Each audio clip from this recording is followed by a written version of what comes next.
Trauma disrupts every aspect of life and its fulfillment.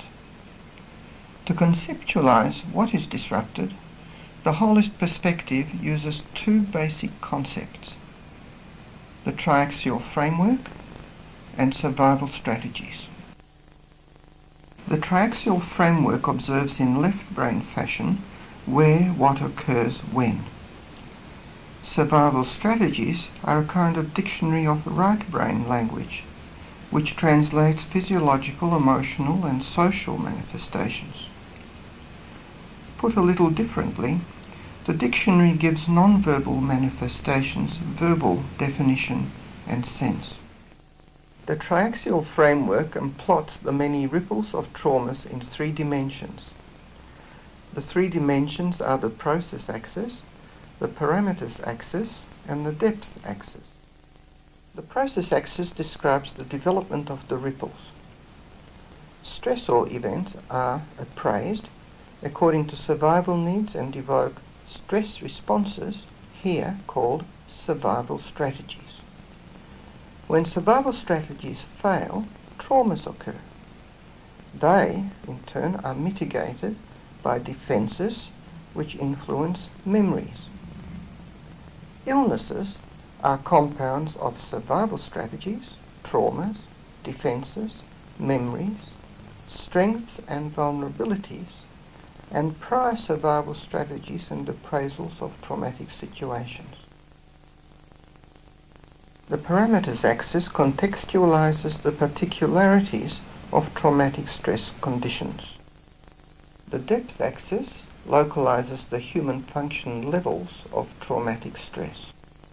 The process, parameters and depth axes consolidate to form a triaxial view of traumatic stress. The specific survival strategies evoked in the initial situation are extremely important in determining the nature of the subsequent ripples of disruption of life's purpose. The 8 survival strategies are like notes of an octave. They're adaptive and maladaptive, biological, psychological and social overtones which emanate from the initial traumatic situation and which ramify throughout the triaxial framework, make sense of and categorize the wide range of fulfillment and traumatic stress manifestations. The Wholist perspective enables us to orientate, make sense of, diagnose, trace and contextualize fulfillment and traumatic stress manifestations. It also gives us a tool to reverse traumatic stress manifestations to fulfilling ones. Let us see how this works. This is Joanne. My life is falling down around me. Marriage is over. My son, I've been told, is a bully at school. My mind's a mess. I'm depressed. I've got high blood pressure, and my doctor reckons that my chest pain's angina. I think it's got to do with all the horror that we went through during my marriage. Joanne connects biological, psychological and social symptoms with past events. But what is most disturbing to her is that her life has lost meaning and purpose. What else? I keep having these nightmares that my husband's hitting us for no reason. In them I feel trapped, I feel terrified. I try to run away, but every time I do it's like my legs go through water, or else I wake up terrified with my heart pounding in my chest. Everything terrifies me. Everything frightens me. The slightest noise. I've become reclusive. I never go out. At other times I get this incredibly tight band around my head. I swear it's going to explode. My mind gets confused, you know. I just want to be rid of it.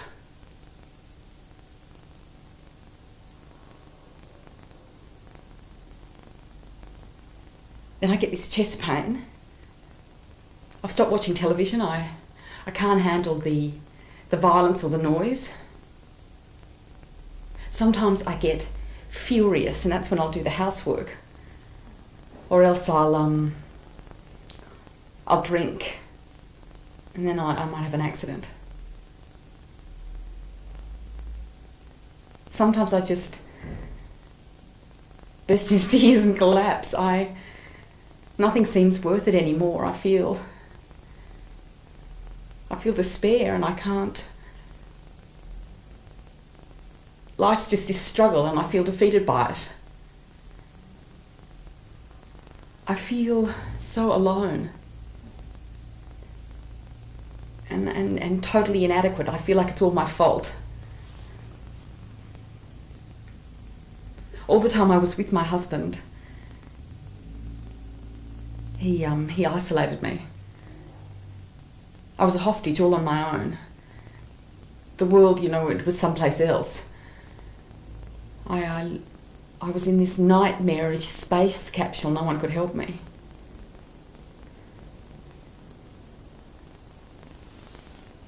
My mind doesn't let me look after the children. At times, you know, they're a burden to me. I just don't know how I got into this mess. I wish I hadn't had children. Joanne describes a further variety of biological, psychological and social symptoms. Joanne is also plagued with moral questions and questions of who she is. Although she said her symptoms are connected with her husband, currently the symptoms are not clearly connected to him. My husband. He was a Vietnam veteran. He brought Vietnam to our home. He would scream in terror at night, and then he'd turn the house into a fortress during the day. He was so paranoid, he wouldn't let me or the kids have any friends. It was like you were living in the jungle. He could spring out at you at any time. Sometimes I felt sorry for him. He was suicidal. He was in charge of a platoon that was almost totally wiped out in an ambush.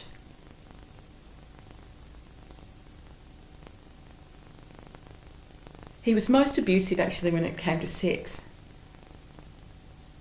It felt like rape, really. A couple of times when he thought that I might leave him,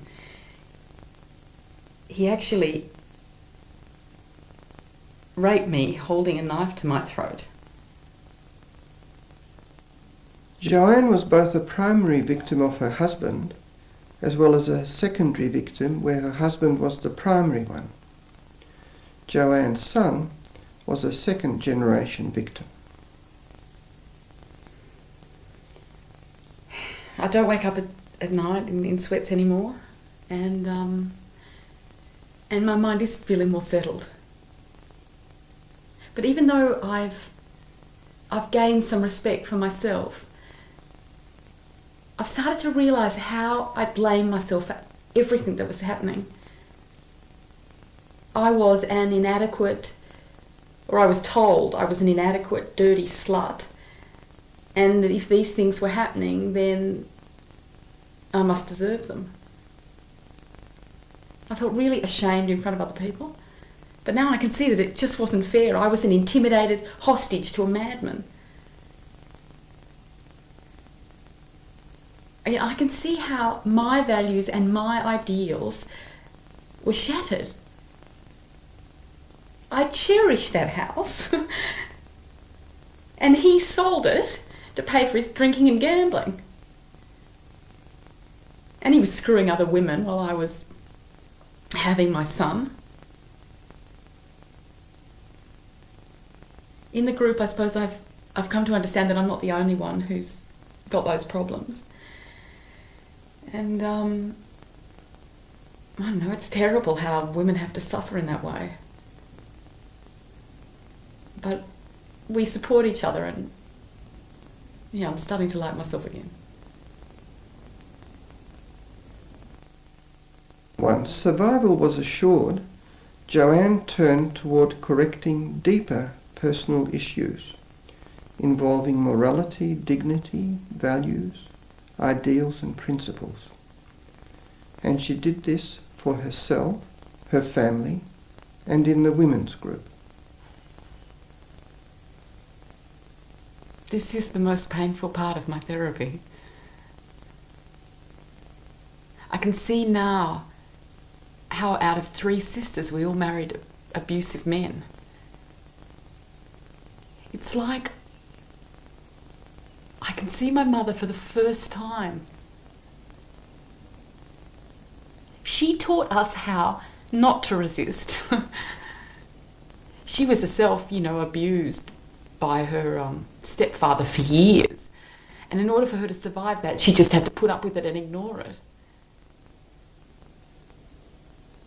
But the point is, I was not wanted and not loved. And I became her victim. I was really a neglected, abused, unloved little girl. I told you about that incident when me and my sisters got sent to those older male cousins who terrorised us and sexually played with us. Well, one of them inserted his finger into me. I told her about that and she did nothing. She kept sending us back. I just put this shell up around me and never trusted her again. She made me believe that I was unlovable, but it was her who couldn't love me. She damaged me. And it's only now that I feel like I'm really beginning to unwrap the damage. I feel like I'm letting the wound weep at last.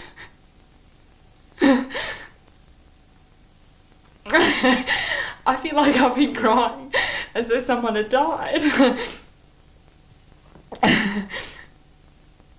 But I also see myself as this normal kid who I really love, who it was just amazing to have survived. And for that I'm grateful. I have a life. Beyond remembered traumas, forgotten ones emerge in therapy. And traumas may be discovered which stretch back generations. Earlier traumas may lay the ground for vulnerability to subsequent ones, and the traumas may compound into meanings of life unconsciously pervading people's lives. Yet beyond all this are the healthy natural beings, whose natural trajectories of life can still be retrieved. Joanne has been able to tilt each survival strategy to its adaptive alternative at all levels of her being. This does not mean total happiness, for it involves grief for what she now realizes she had lost. But she is now on a path in life toward fulfillment, unencumbered by still living her traumas. Her story has changed, and she is in control of her story.